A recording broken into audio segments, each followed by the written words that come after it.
Hi, and welcome to Jen and Dan's Natural Healing with Plants, the go-to podcast for holistic health seekers looking to harness the power of nature for health and healing. I'm Jen, a passionate health educator, whole food plant-based culinary coach, and a master herbalist, and I'm with my partner, Dan, an exercise specialist and wonderful master herbalist. Together, we'll dive into the world of natural healing, bringing you a wealth of knowledge and practical advice. We draw from both traditional wisdom and modern science with herbs and foods to help you achieve optimal health. So today we're diving into the topic of soy. There's so much controversy around soy, whether or not we should eat soy, should we be avoiding it? So Dan, get us started and tell us, what is your take on soy? Well, there's definitely a lot of controversy around soy. one of the things I get from a lot of guys, they'd be like, "Hey, man, if I eat a lot of soy, am I going to grow, breasts?" I'm like, "No." And that's going around like some guy eats soy and he'll turn into a woman. It's like because it has estrogen in it, because it's a plant estrogen though. And what Right. people don't understand is this is a very weak estrogen. Not to mention the human body doesn't have the receptors for this. It's a plant estrogen, not a human estrogen. Yes. It's But crazy. yeah, but look at the Asians. The Asians have been eating soy for many years, and they have some of the healthiest people in the world. And so, I mean, especially places like Japan. And I eat soy, and I haven't turned to a woman yet. When I do, I'll let you know. Yeah, well, and back to that, the Asian diets. So up until recently, they had one of the lowest rates of estrogen dominant cancers. And so I know a lot of people avoid estrogen because they heard that it increases cancer risk when, as you said, there are different forms of estrogen, mammalian estrogen and plant-based estrogens. And we don't have, like, it's just like if you could stick your house key into somebody else's door, your key might go in, but it's not going to unlock the door. It's not going to turn it. It's the same thing happens with the plant estrogens. And so it can actually help with estrogen dominance. And so up until recently, those cancers didn't even exist in Asian countries. But now that they've adopted our way of eating and started having dairy, maybe there's a connection. They've started having higher rates of breast cancer. And Asians who move to the US also have higher rates of breast cancer. Yes, I do think there's a connection to dairy because dairy does indeed contain hormones that are injected into the cow, and these hormones can, Yes. mess with our hormones. And if you have a surplus of hormones, especially if you eat a lot of meat and milk, then this hormones can make cancer grow and look, all of us have cancer cells, but our body is always keeping them at bay, fighting it off when you're healthy. Yes. So, Yes. yeah, and there's research that soy, like you were saying, that it can help reduce the risk of developing breast cancer and even prostate cancer. Exactly. So Dr. Christy Funk, one of the um, famous breast cancer doctors, she has a book, Breast, the Owner's Manual. She was doing research for her book when she came across all of the studies. So apparently, the studies that said that we shouldn't have soy because of the estrogen that can increase those cancers. There was only one or two studies. It was very few studies that showed that. And since then, and that was 30 years ago, since that, so many studies have come out about the protective effects of soy and how it can actually protect against cancers. Now, that being said, there are different forms of soy, um, which maybe we should talk about that. But before I even get to that, soy is one of the most genetically modified foods out there. And so if you do choose to eat soy, make sure that it is non-GMO at a minimum, organic at best. Now, we grow edamame on our property. For those of you who don't know, that's the raw form of soybeans. We do boil them and eat them like boiled peanuts. Here in the South, boiled peanuts are huge. And you eat them just like boiled peanuts. You cook them in the pot and you pop them out and eat the edamame. Um, that is Ours is, of course, it's not organic, but it is non-GMO because they don't spray those crops. They spray the crops that they want to dry. And so in most cases, you're going to be fine. I'm eating an edamame. For anything else that you want to make sure that it's non-GMO and organic or organic. If it's organic, it is non-GMO. And so that's just something you want to be really, really careful for. And some forms of soy are better than other forms of soy, like fermented soy, like tofu and tempeh. Those are really great. And then I like the edamame too, as far as health effects. Isolated soy, like soy protein isolates, you'll see that in protein powders, protein bars, some flour mixes and stuff like that, that can be inflammatory. And so you want to make sure that you eat soy in its most whole form. So whole, like the edamame, or I buy raw soybeans and soak them and sprout them and then turn them into soy milk and stuff like that. Using them in their most whole form is going to be much better than something like an isolate. Anything that's isolated, that's when we start having problems. What are your thoughts on that? Yeah, I stay away from the soy isolate. I stay away from isolated soy and even, I mean, I don't do dairy anymore, but anything isolated, I don't think is good for somebody. I don't think you should eat it a lot. Mm-hmm. And you're talking about fermented soy. I mean, we use a lot of miso. I have recipes we use miso Oh and we use yeah, yeah, yeah, we do too. Yeah, and there's another fermented. Yeah, yeah. Also, I mean, I eat tofu maybe once or twice a week. yeah, And tempeh, I mean, tempeh to me is a little more, you have to be able to make it taste better, you have to actually ferment it more. Yeah, not ferment it, but marinate it.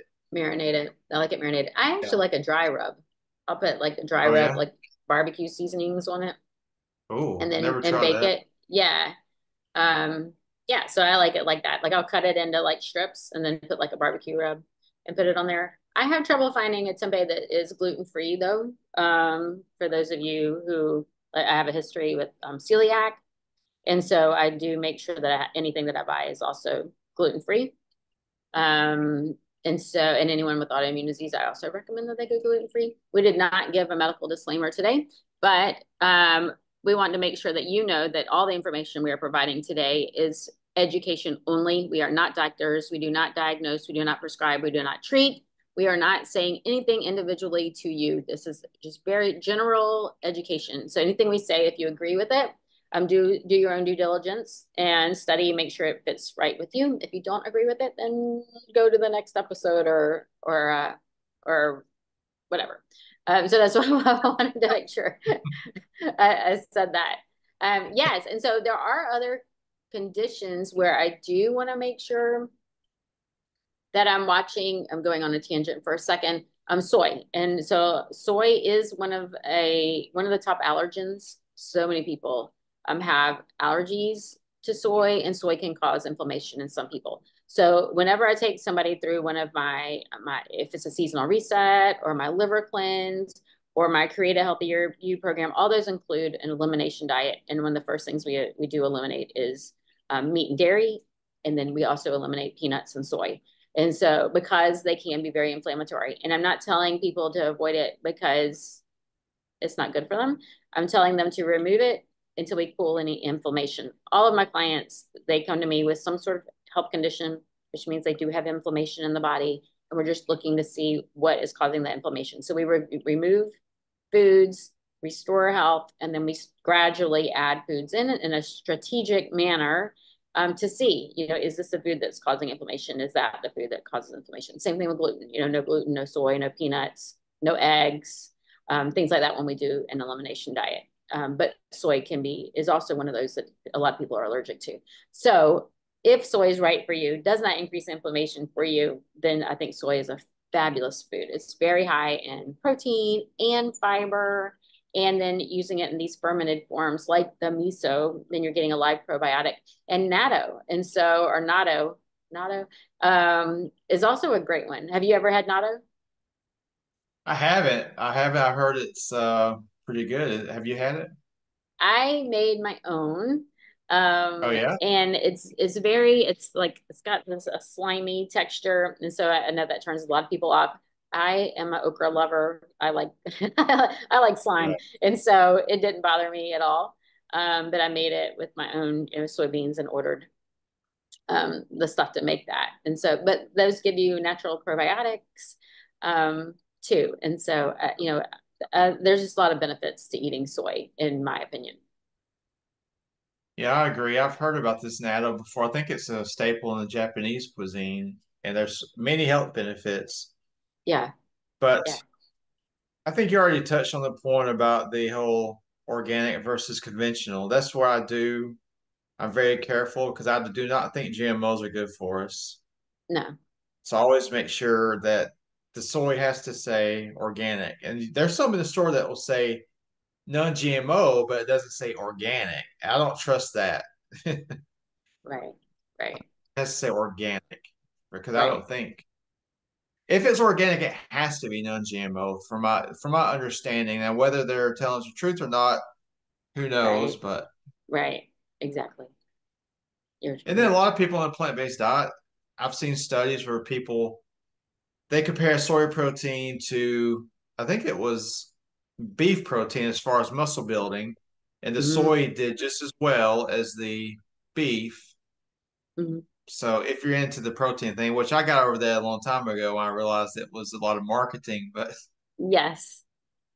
Yeah, and if you're a listener and you're confused about protein and whether or not you're getting enough protein, there's a great book by Brenda Davis, and I can't remember the doctor's name that wrote it with her, but I think it's called Protein Powered.